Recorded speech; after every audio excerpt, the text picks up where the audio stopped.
John, welcome to the podcast. Thank you so much for joining us today.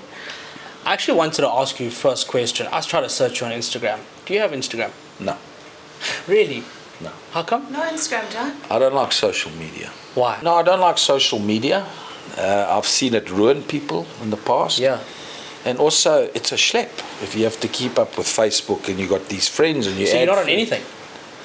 Well, let's just say on Facebook, the only reason I went on there because I was forced to go on there from a work perspective, but my PA used to do it for me. I never used to do it. Instagram, no, I don't think I've ever been on Instagram, ever. Don't know. The whole market's untapped. Probably. No. You don't feel like you're missing out on it? No. Let me explain. If someone starts a new business or you want to get something out there, you better have someone that knows social media. Yes, 100%. But I'm old school. Yeah. So I'm gone past that era. But I understand the importance of social media. And in any business, if I got involved in right now, that would be number one priority. So when you're a rugby player, now every weekend you see like the Sharks play, all their players post a picture. I think they have to. So back in your day, you didn't have to do a lot of marketing. Nothing. At all. You just go there, you play, and you market on the field. You market on the field. It's true. You play and you market, and if you remember, look in those days. Yeah. If you take it Kings Park, we had 33,000 season ticket holders. So we had 45,000 people there every week, and we used to win there. Jeez, that's so we had a game's gone soft. Now it's so hard to sell out. Well, that's the problem now. Is I don't know if it's the ticket prices, and there's so much to do now that there's in those days if not all games were live. So if you wanted to watch the rugby, you had to go there. But 33,000 season ticket holders, and it was full. When we used to finish a game, there would be more people trying to get into the stadium than leaving the stadium. We had 100,000 people trying to get in just for the after party, because of the bras and everyone that used to be. If you ask all the international players, the Kiwis, the Aussies, anyone that came and played us, whether it be Super Rugby or international rugby, their best time was afterwards. They'd all go to the car park. Would the players get involved? Yeah, they'd all come to the car park and everyone would offer them a drink or a piece of puri or a piece of steak or whatever they were cooking. Yeah. And they would actually have a good time. They made it as it was official for every team that comes. We'd meet them in the car park as well. We had our own thing, and we'd have a drink with them afterwards, and then off they go. We go the same way. We go to our families, and they go just walking around the stadium and greeting people and interacting. That's nice, eh? Like so nice. you kind of kick off any sort of tension that was on the field. You guys. Yeah, you sort it out then afterwards. Yeah. And also they get a feeling of what South Africa is all about. Yeah, they don't just come. That's and go, the social media, the actual social media, which is interaction. That's cool. Not through your cell phone. That's so cool that you guys did that. And that's why we didn't have to market. Yeah. We marketed on the field. You marketed on the field, and 33,500 season ticket holders is insane. And because there was season ticket holders, to get a ticket It became so much more difficult. became very difficult. Yeah, and a season ticket holders for any game, hey? Like you have that seats throughout in the stadium. That's it, throughout the year. So as a But you must also understand the seasons then were distinct. You start playing in March and you finish in October. And that's it. Yeah, that's it. It's not like now where you play all year round, you don't even know who's playing. So it's difficult for a spectator. Yes. I mean, I'm passionate about rugby and about the sport. And I can't tell you the next Sharks game, whether it's URC, Challenge Cup or Champions Cup. There's so I haven't many a clue. competitions going around. So you are an avid Sharks supporter. Obviously you played Sharks. Yeah.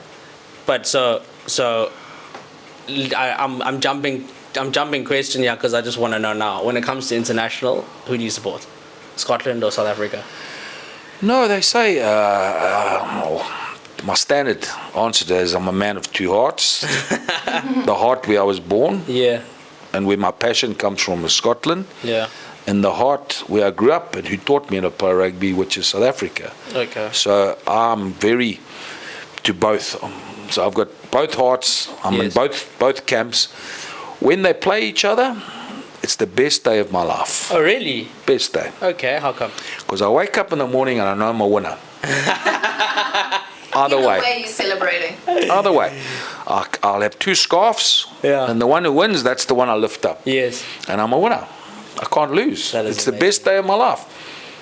Start drinking early. Start celebrating early. Yeah, it's nice. What's your drink of choice? My drink of choice is Klipdrift brandy. Really? You're keeping it local, hey? Keep it local. Well, I tried. Local.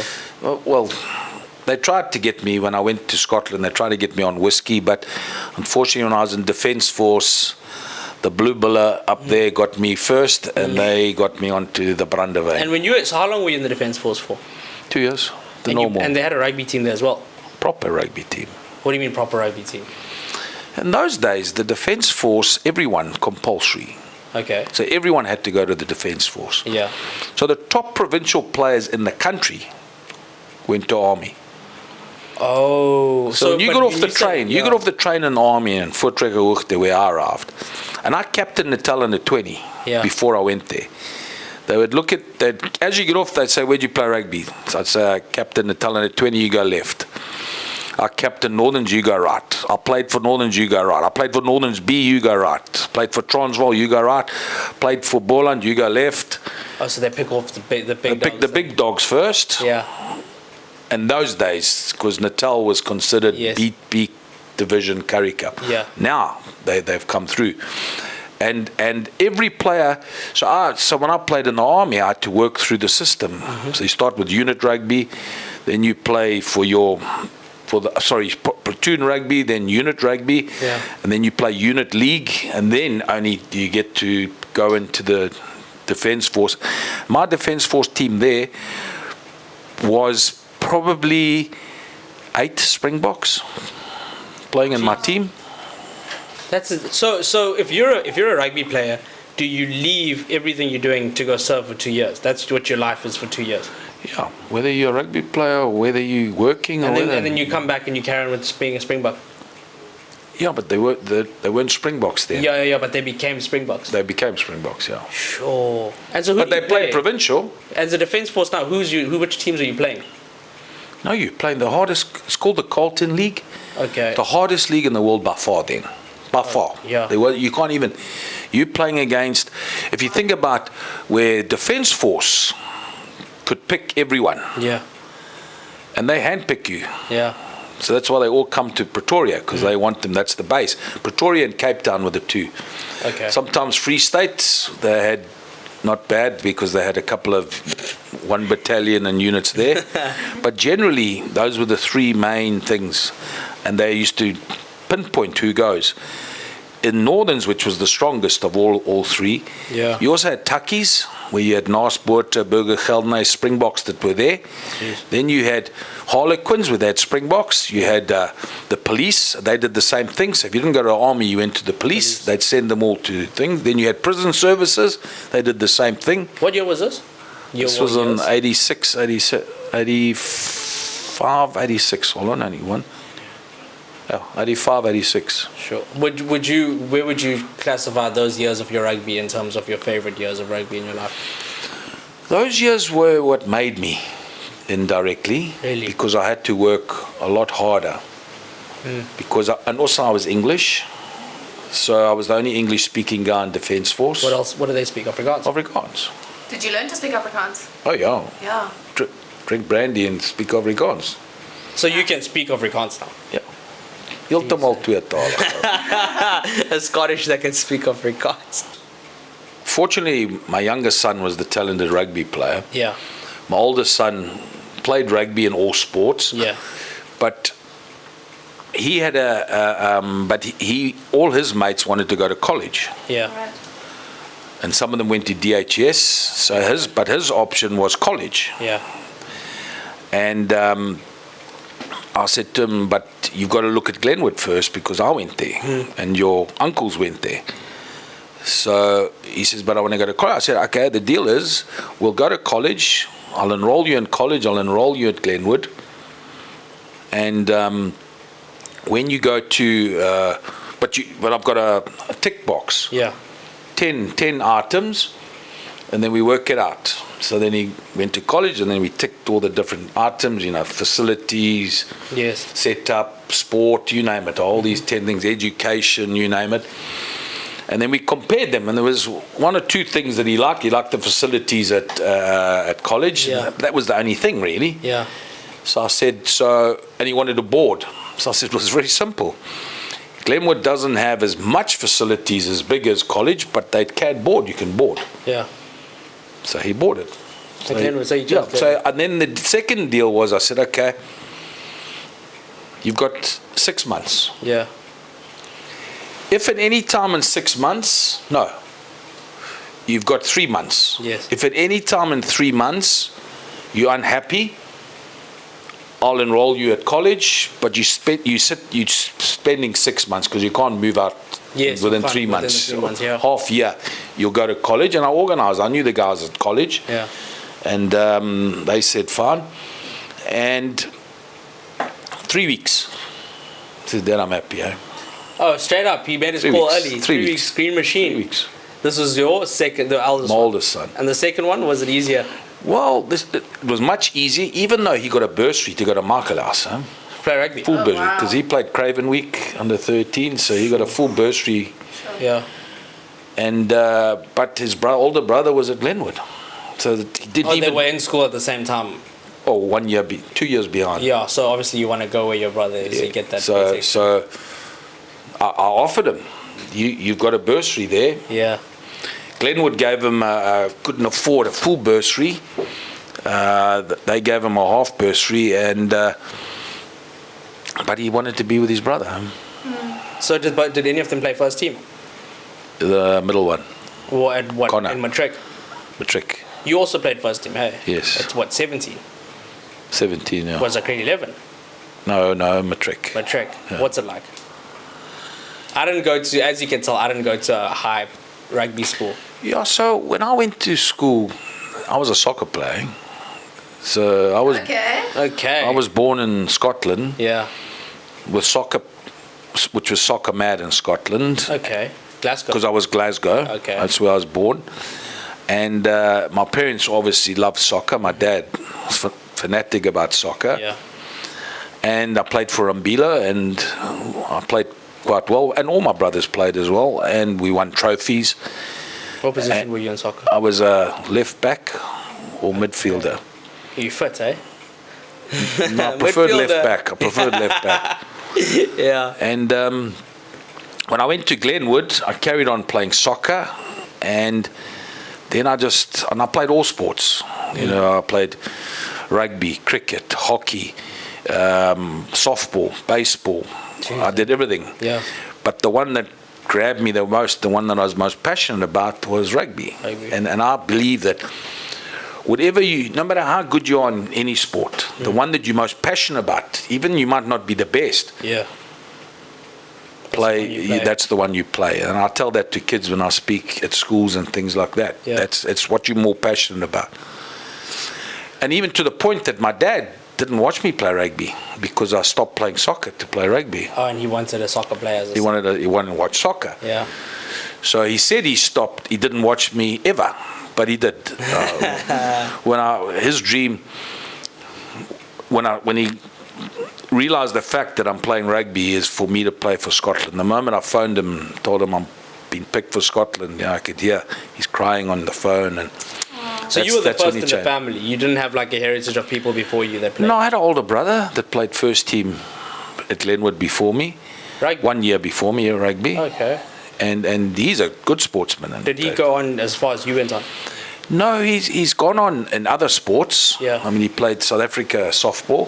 Okay. And and Natal baseball and softball. And he's a good golfer. He's now top bowler, lawn bowler. He's the Zululand champion. Jeez. So he's a good sportsman, no matter what he touches. Yeah, sports runs in the family, yeah. But when it came to rugby, and he played rugby with me, we played under 20 together, and he should have made Natal under 20, but he didn't. And where did you play under 22 in the Glenwood All Boys? Glenwood All Boys, yeah. Okay. And he just lost interest to a point that he didn't train as hard as you should train to go that next level. Okay. So, John, take us back to your first time that you ran out of the tunnel for the Sharks. What do you remember about that feeling in the moment? So when it came to the Sharks, so I played, when I left school, I went to Glenwood All Boys, And I was playing good rugby to the point I was having fun. I was studying and I was basically partying and jolling and you name it, having best time of my life as a 18, 19-year-old, best time. And I was playing good rugby because I was happy. So I was winning man of the matches and the likes of that. So one day the chairman called me aside and he said, "John, can I buy you a beer?" And as a student, no, you don't. Hey, if someone wants to buy you a beer, your hand goes up. So he sat me down and he said, "I've been watching you."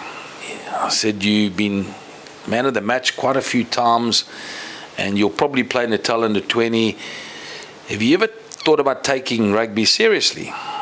So I said, "What do you mean? Like cut down on your partying and thing and maybe focus a bit more on the sport of rugby and train a bit harder and that?" So I said to him, "Yeah, I'll think about it." So he says, "Can I buy you another beer?" So I said, "Sure, buy me another beer." Prolong this conversation to get more beers. Anyway, and then and he said to me, "Do you know, if you did that, you could be a Springbok." Wow. And you were how old, yeah? I was 19. Okay. 18, 19. 18 turning 19. What was it like when he said that to you? No, I started laughing. Yeah. And then I stopped laughing and then I said, "What do you mean?" And then he explained to me, he's seen Springboks before and you're as talented as them, but they put a lot of hard yards in. And what I've been watching you could, if you put more hard yards, you might didn't. So I sort of entertained him because he's buying me beer. Yeah. And then when I left, that was the funny moment, is when I left, because I used to give because I was captain of my team, I used to give my mates a lift to training because we lived in Umbilos. So I'd pick them up, bring them to Glenwood Old Boys and drop them off. So I got in the car and I told my mates, "You know what the chairman said?" Rob Cuthbertson was his name. I'll never forget his name. He said to me that one day I could be a Springbok. And my mates, 5 of them, pissed themselves laughing for 20 kilometers. Did not stop laughing. And I was laughing with them. Yeah. I was laughing with them. But for some reason, something changed in me. I got home, grabbed my rugby ball, went downstairs. I had a place where I practiced throwing in. And that day I worked out a sequence that I would throw 10 throws to the front, 10 to the middle, and 10 to the back. If at any stage I missed, I'd start again. Wow. So you could be on 29 out of 30 and you miss the back throw, you start from 1. Yeah. So that night took me all night, and I didn't get it right. My mom called me in the morning, said, "John, eat breakfast and you need to get to DUT." Next day I was back again practicing it until I would get it right, and I would spend hours and hours and hours. And I realized, and then from 30 out of 30, I went up to 60 out of 60. And if you think about it, when you're 59 out of 60 and you've been there for 2.5 hours, 3 hours, and that last throw. Yeah, and you fatigue, You go like this. Yeah. And if you hit it, you're the happiest man in the world. Yeah. But it's the same feeling when you're standing on an international game and you're 5 yards from the line and you know you have to win that. You've been there 100 times. Yes. So you don't panic. Oh, okay, no, John, that's very, come on, you can't say that. That's You so do not, different. I promise you do not panic. Because you've You are practiced so it so confident. many times. It's like you say to yourself, 59 out of 60. Boom, you hit it. Sure. And the crowd, I mean, you don't have it when you're at home. No, but it's the thing is, I prepared myself for moments when it is critical. Yes. Which is why my success in rugby was down to my lineouts more than any other attribute. And that was all, this was you going home and doing those throws and practicing was all because that guy told you put in the That guy told me. So getting to the question of, that was how it started. After captaining Natal under 20, I went to the army. And in the army, that's why I had to work harder to get where you want to be. Yes.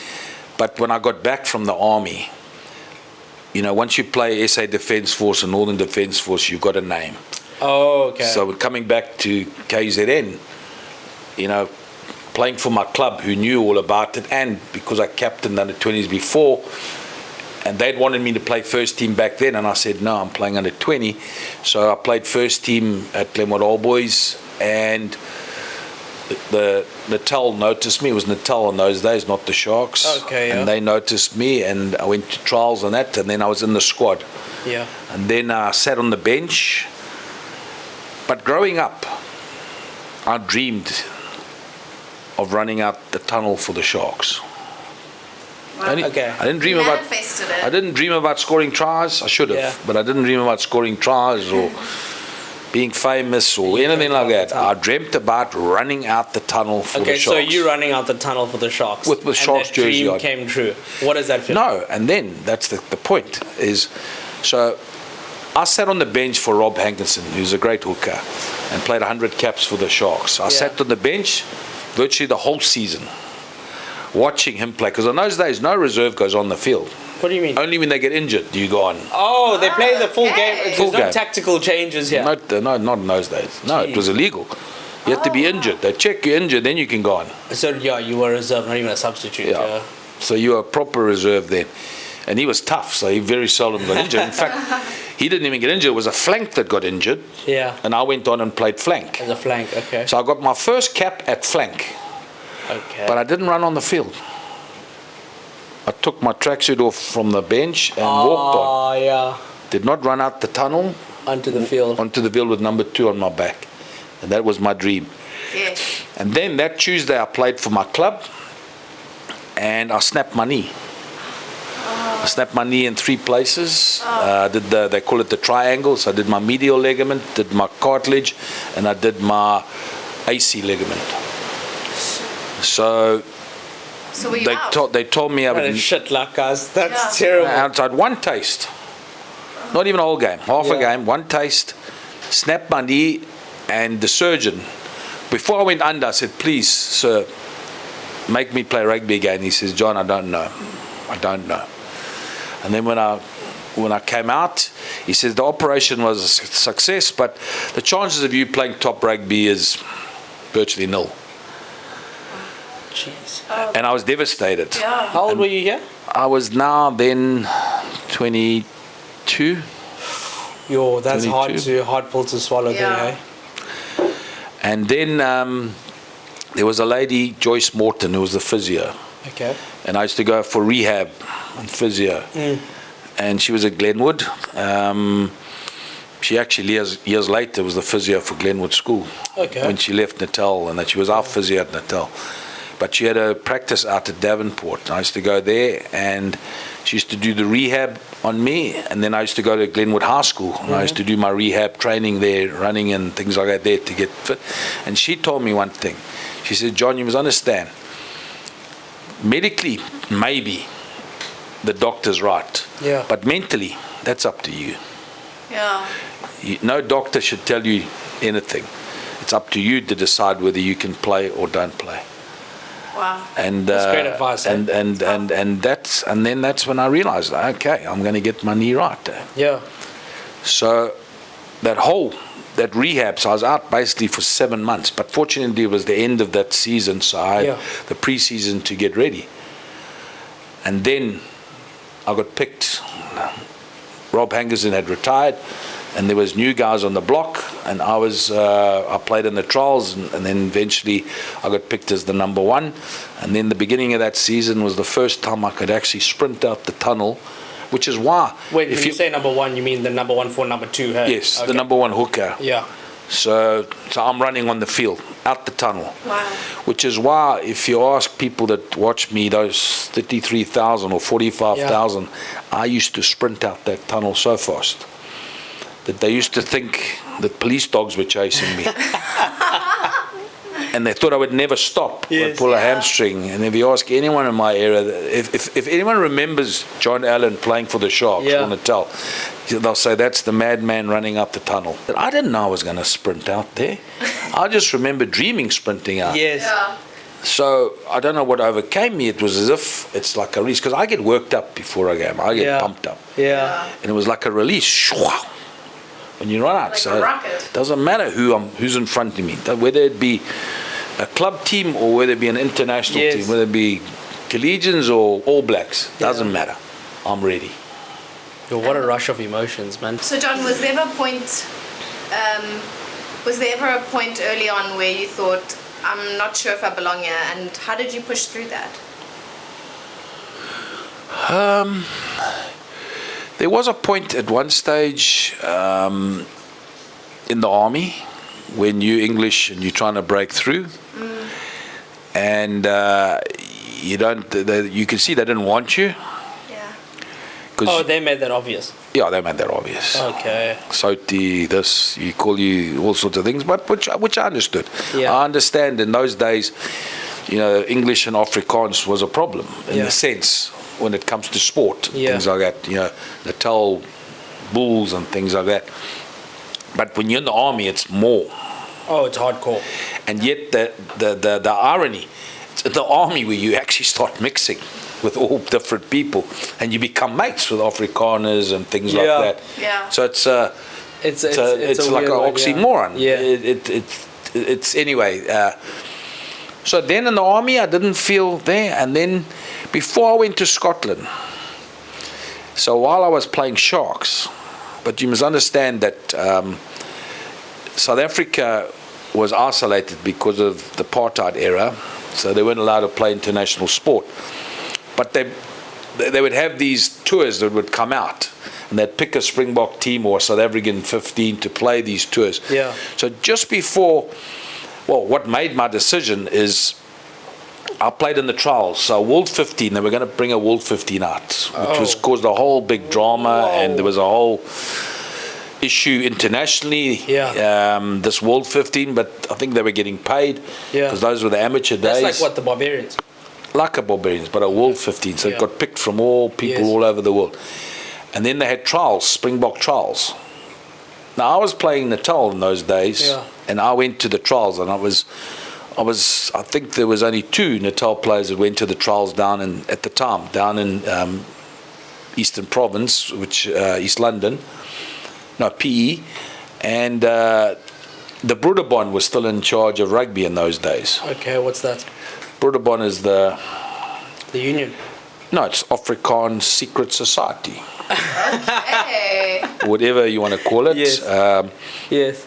They ran rugby in those days, or were involved in rugby, and there were some of the people were part of the Broederbond, and I've got nothing against you being part. I mean, it's like in Scotland they have the Masons and various things like that. Hey, if you want to be part of it, good for you.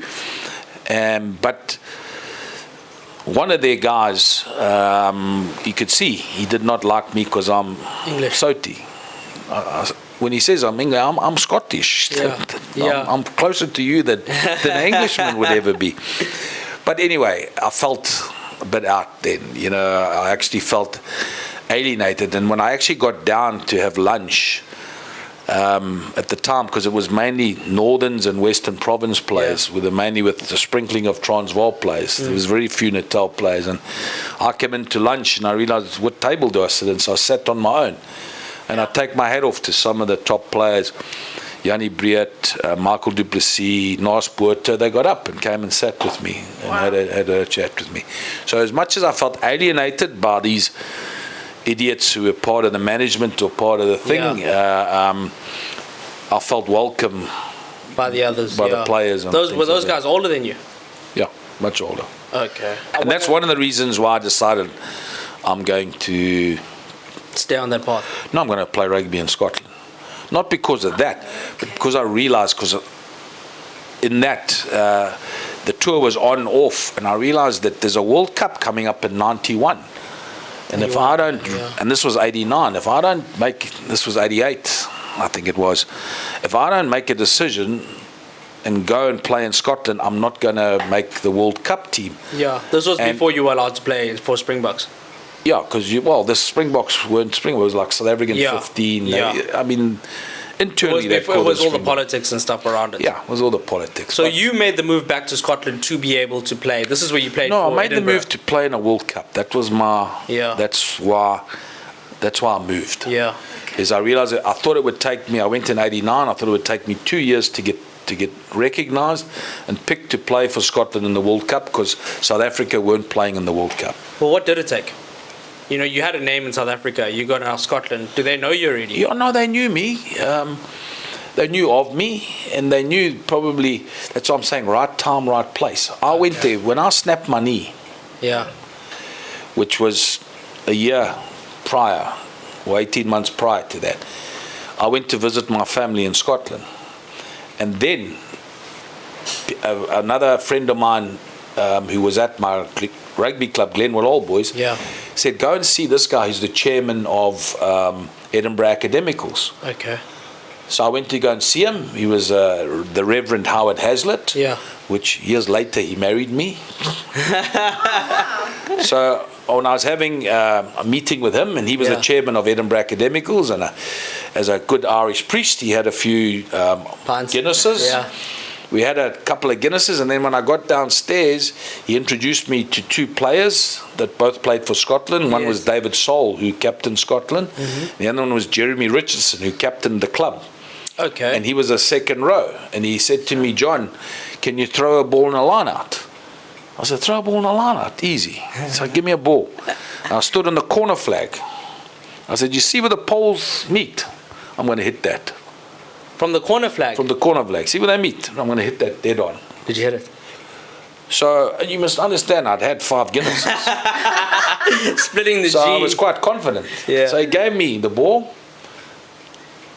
Dead on. You hit it? Nice. Dead on. Jeez. And he turned around and he said to the chairman, the Reverend Howard Hazlitt, he said, sign the man up now. Sign him up now. And they signed me up. If I'd gone the next day, you would have missed all without that. having 1 Guinness, I'd have missed it. I don't know how many times. At least 8 out of 10, 9, 10 Literally times. right time, right place. So I'm saying right time, right place. And then, over and above that, so now, they're expecting me. So now I arrive back. So at those days, I used to do 6 months, 6 months. Yeah. So I'd play 6 months in Scotland, 6 months in South Africa. Yeah. So now I arrive back to Edinburgh. So the season's finished here. We've done well. We got through to that's in 89, we got through to the A division. Now we're now playing in the A division. Well, we played in the A division, 88 we got through. And we had a good season, and which was the forerunner to us winning in 1990, which we hadn't won in 100 years. But now when I arrive in Edinburgh, I arrived at training, so that was the challenge then, is I'd get off, finish a game on Saturday, fly on Sunday or Monday, arrive on Monday or Tuesday, go down straight to training and start training. And it's cold in Scotland. Yeah. So I'm training, and then they say to me afterwards, can you play first team on Saturday? So I didn't even know my teammates. So I said, who are we playing? They said, Hoik. I said, Hoik? That's Bill McLaren. That's the home of Bill McLaren. Now, when I grew up, my hero was not a rugby player. My hero was Bill McLaren, who was the voice of rugby. Okay. Best commentator by far in the world. Like the Peter Drury. Yeah. And I used to listen to him commentate, which is one reason why I played rugby, listening to him saying, I like, and the way he just explained the game, I said, I want to meet the man. So I asked, can I meet Bill McLaren? So they said, we'll set it up. So he was already still commentating? Still commentating, yeah, no, he was commentating, he was actually commentating that game. That was a televised game. And he was commentating it, and I said, can I meet him beforehand? So I arrive in Hoik, 2-hour bus trip down, and I'm so excited I'm meeting my hero. Get off the bus, I go straight into the coffee shop where I'm meeting him. You're not even waiting for after the game. You there for business. Before. I want to meet him before the game. Yeah. So I had coffee with him, and he was such a beautiful human being. But more so, he wanted to know about South Africa. Now, because of the apartheid days, he wasn't allowed to commentate in South Africa. And he loved South Africa. Okay. Some of his family had been on holiday here, and they love it, and they told him stories. And his dream was to come and commentate in South Africa. So he was asking me about South Africa. Anyway, we were having a great. They had to drag me out, tell me to go and warm up. Listen, you got a game to play here. Yeah. And then we played against Hoik. And I knew they were a tough team, but I didn't know who Hoik was. To me, Hoik is Bill McLaren. That's it. Yeah. So we play the game, and I play the game on my life because I just want to impress Bill McLaren. And I want to get man of the match because I know he gives man of the match. Oh, as well. Nice. Okay. So I'll play out of my skin, and I get man of the match. You got it. Yeah, I got man of the match. Nice, man. I get back to the change room. I've never seen a team so happy in my life. My teammates were jumping up and down.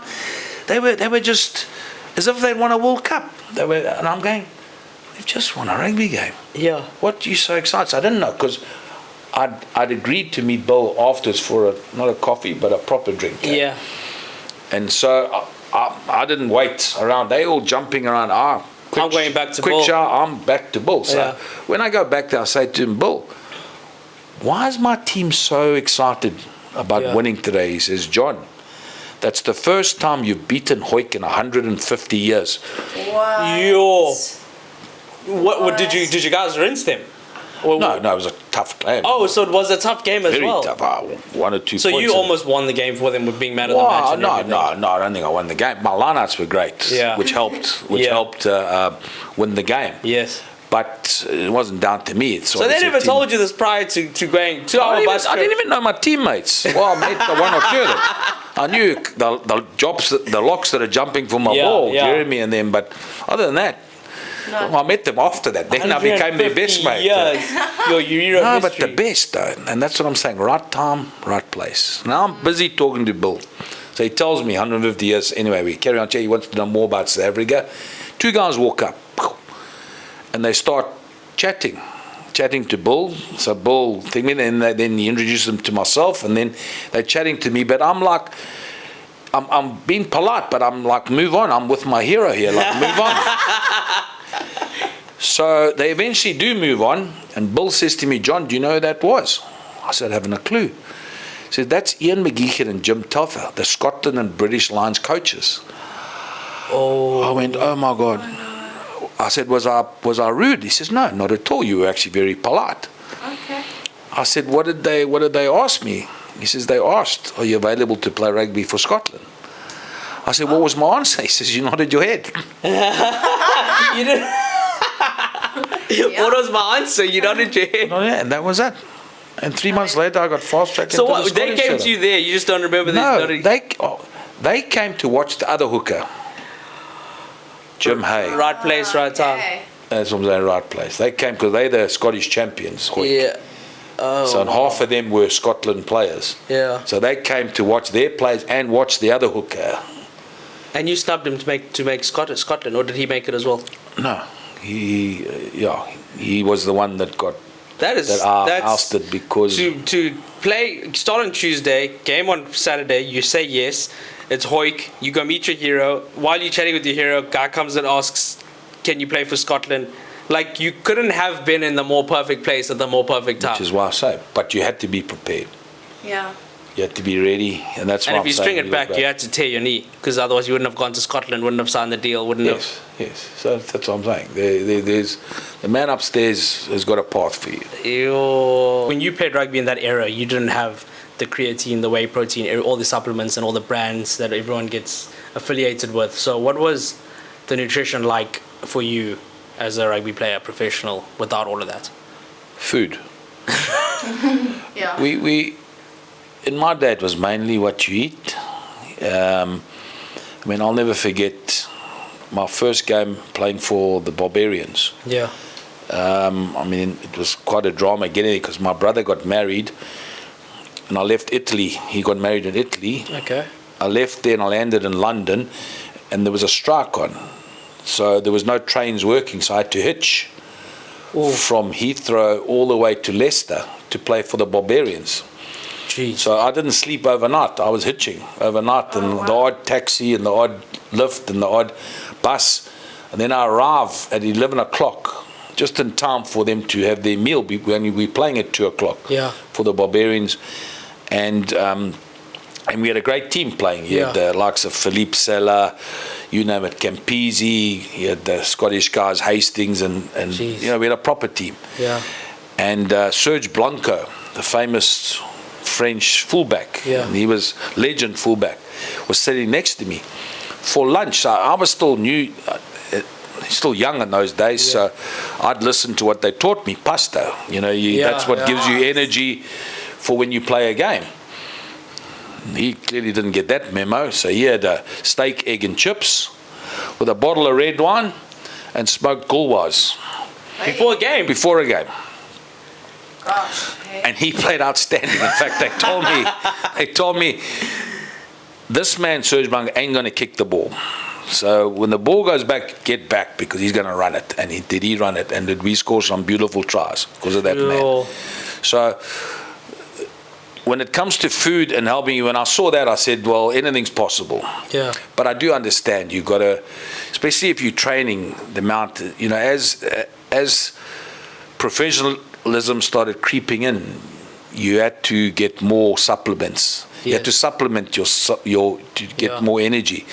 So then they started introducing supplements, but it was more shakes and things like that. Not to the extent there that you wake up and take a shake, and lunchtime you take a shake. It was exactly a supplement, not your whole diet. It was like once a day you get something to take, and not all the time. It was like a luxury if you take a supplement and that, but it's mainly relied on food. So what was your diet like?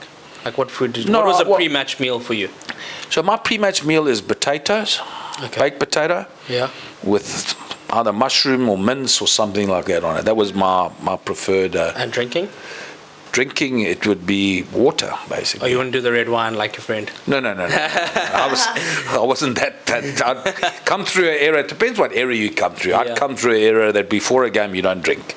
Okay. But afterwards you let the dogs out. You let the dogs out, But other than that, no. And so with professional rugby, was there anything you stayed away from? Like, would you not drink cool drink, sugar, any of that in your career, or? Yeah, you try and stay away from. But no. Only now, when I'm trying to look after my weight, do I stay away from sugar. And then back there, I did. I ate and drank when I wanted.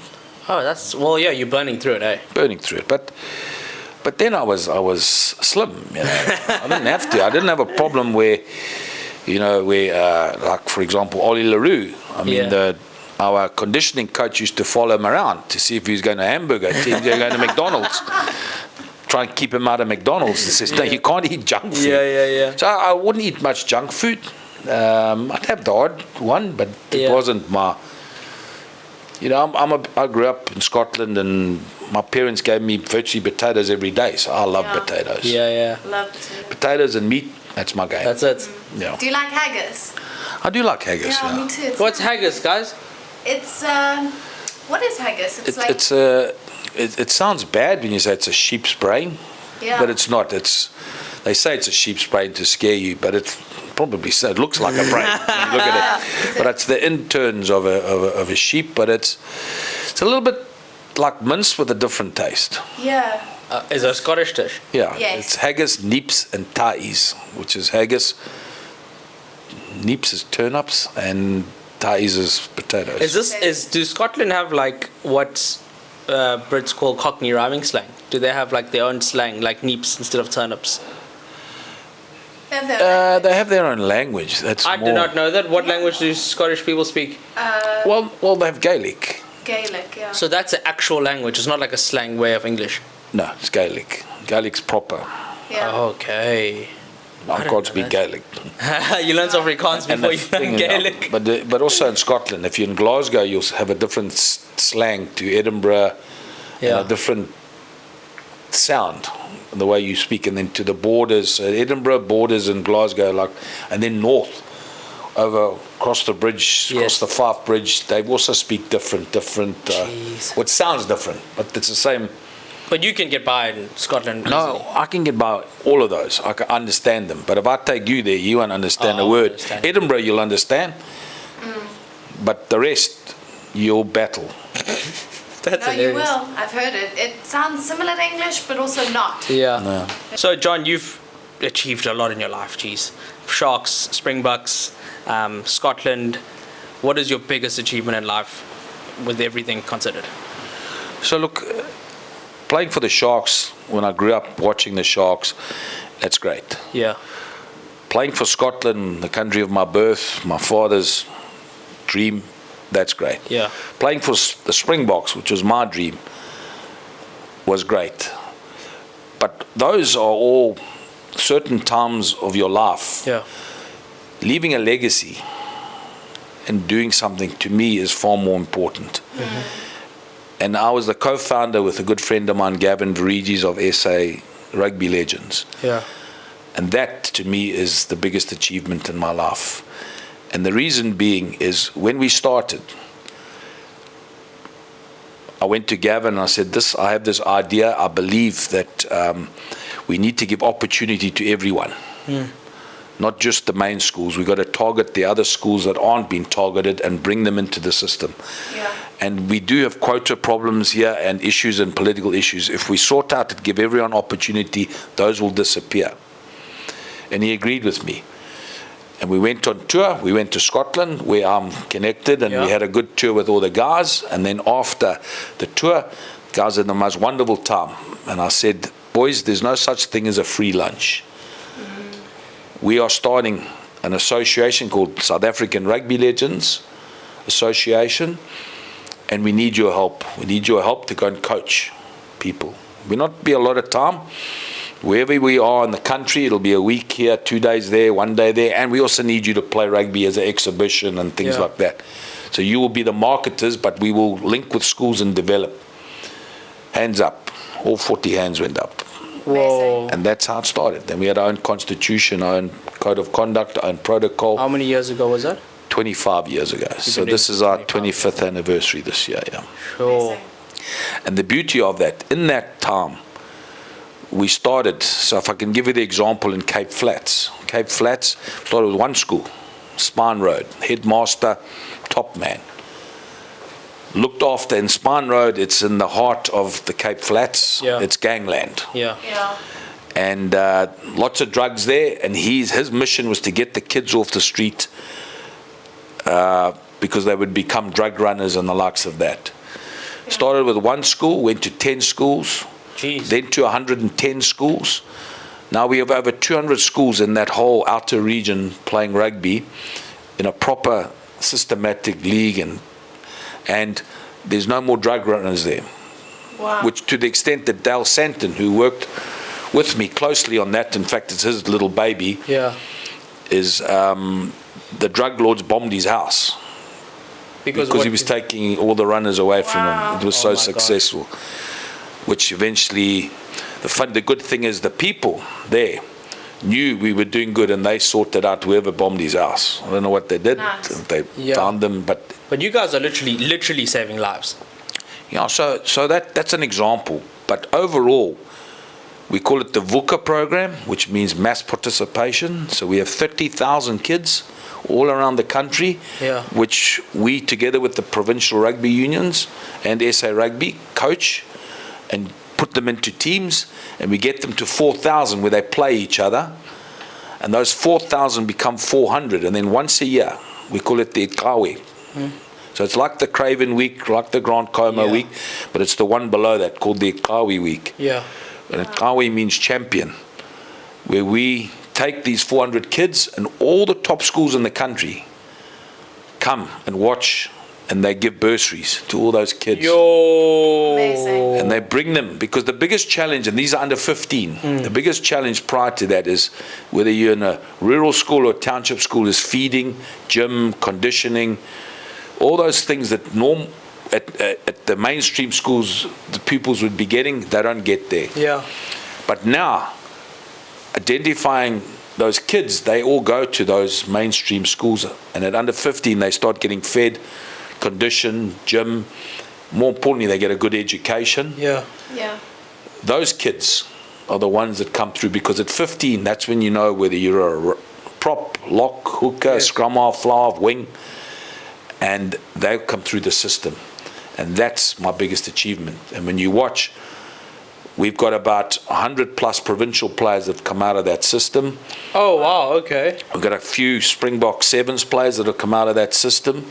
And that, to me, because since that day, 25 years ago when we started those programs, the transformation in rugby has been great. And there is no quotas in rugby. Every single player on that field, no matter what colour you are, where you come from deserves to be on that field. Yes. And that's the most important thing. And the legacy that we will leave behind, everyone that's been part of SA Rugby Legends, Yes. who were part of it, the players, Gavin and I started it, the CEOs, the board members, that's their legacy. And that's something which is timeless. John, I'm asking this as my own person who's watched, I'm a boy, I watched rugby. What is it like when you're a Springbok standing and the New Zealand guys are doing the haka in front of you? What do you feel? Do you, okay, wait. Do you feel either scared or do you feel like, fuck these guys, we're going to run them over? No, so funny you should say that. First of all, I was playing for the Springboks. So as I said, I was first time Scotland and Flower of Scotland was sung. Yeah. The first time Nkosi Sikeleli was sung, I was in the test when Nelson Mandela shook his hand. Yo. So my claim to fame is not playing for Scotland and South Africa. It's the only oak in the world ever To do both. to sing both anthems for the first time ever. First time I faced the haka was with Scotland Oh, okay. back then. And it Can I interrupt you quick? Did New Zealand's and South Africa's rivalry run all the way back to then, though? Oh yeah. Oh, yeah. so Way Scotland and New Zealand wasn't as big as South Africa and New Zealand? No, Okay. no, Sorry, no. continue. Yeah. Because Scotland battles, they put South Africa and New Zealand on a pedestal in a sense, Yeah. yet they were good enough. Because Yes. even then when we played them, they gave them a run for their money. I never played against South Africa with Scotland Okay. because of their travel. Well, South Africa wasn't allowed. But facing the haka then, my first game test against the All Blacks with Scotland, it is intimidating. I have to tell you. Very intimidating. Yeah. Yeah. So in the changes room, I asked Gavin Hastings, sure, that was intimidating, eh? And he says, yeah, John, it is, but I can tell you a little secret. So I said, please, tell me. So he says, when they're doing the haka, kamate, korum, think of a nursery rhyme. So I said, what do you mean? Well, he said, think about it. Humpty Dumpty sat on the wall. Humpty Dumpty had a great fall. He says, but do not let them, if you're saying it, don't lip read, because if they lip read and they see you doing Humpty Dumpty, they'll kill you. So the next test, truth, Bob, it worked. Eh? While they're doing their haka and they get all worked up, you start swaying, humming Humpty Dumpty Yes. sat in the wall, and it actually takes a lot of the timing off. That's the one time where I tried out. But generally, it's a tradition. Is it effective? Yes, it's effective. Yeah. It's effective, and you either embrace it and then it doesn't infect you, Yeah. or if you get scared of it, if they intimidate you, you're going to be affected. Yeah. So you'd rather embrace it and just embrace it. Yeah, and then that was then- during the time where the haka was, they could walk towards you guys. Hey. Yeah, you can't walk. Well, you could walk towards them. They stay. Oh, they stay. They if you walk towards them, they'll walk towards you. Did you ever do that? Okay. No. Is it? No. Sure. And in This- South Africa with the haka? Did you ever face them with the haka? You Yeah. Yeah. No. I've played New Zealand about 7 times. So Yeah. 3 with Scotland and with 4 or South 5 with South Africa. No. The difference is South Africa and New Zealand, the rivalry is Yeah. huge. Yeah. But as I said, Scotland doesn't believe they could beat New Zealand or South Africa. In fact, we were beating New Zealand that first test. Yes. We were beating them 19-10, and one of our players behind the pole says, I can't believe we beat New Zealand. I said, that's what we're supposed to do. Yeah. You would never hear a comment like that from a Springbok player. Oh, really? No. If we beat them 19-10, it's put the nail in. Yeah. Give them more. Yes. Let's get It's the back difference, there. the mindset Different shift. mindset, different mentality. Yeah. So when you face the haka with The Springboks. Springboks, that's when you embrace it and you use it to motivate yourself, Yeah. rather than the other way around. Sure.